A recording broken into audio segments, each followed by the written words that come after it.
Ahoj, vítejte na kanálu LEGO Build LEGO. V tomto videu vám ukážu nová lega na léto roku 2022.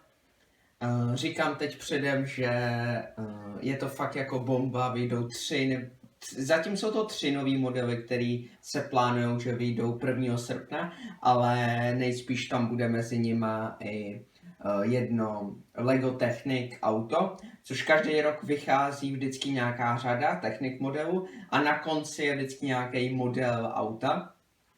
Naposledy to bylo Lamborghini a předtím ještě Ferrari a tak dále. Samozřejmě Bugatti tam taky bylo, to se ještě teď doprodává. A plánovalo se, že buď tam bude BMW, anebo tam bude Ferrari nový.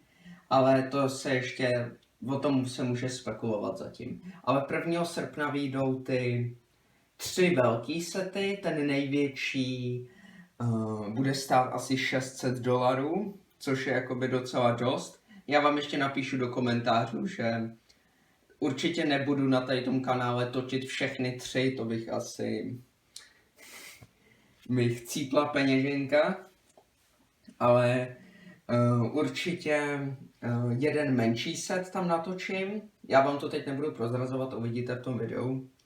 A pak se bude hlasovat, jaký z těch 2 velkých mám natočit. Všechno uvidíte v tom videu, můžete se podívat i na můj vedlejší kanál, anglický, tam to dávám, video budu dávat v pátek. Týden na to budeme zase skládat tady to LEGO, co mám tady vedle. Až to rozkládáme, tak uvidíte, co budeme dělat dál. Budu mám spoustu nových plánů. Nebudu to dál okecávat, můžete navštívit taky můj Instagram. Pravidelně tam dávám příspěvky každý pondělí, taky se můžete podívat.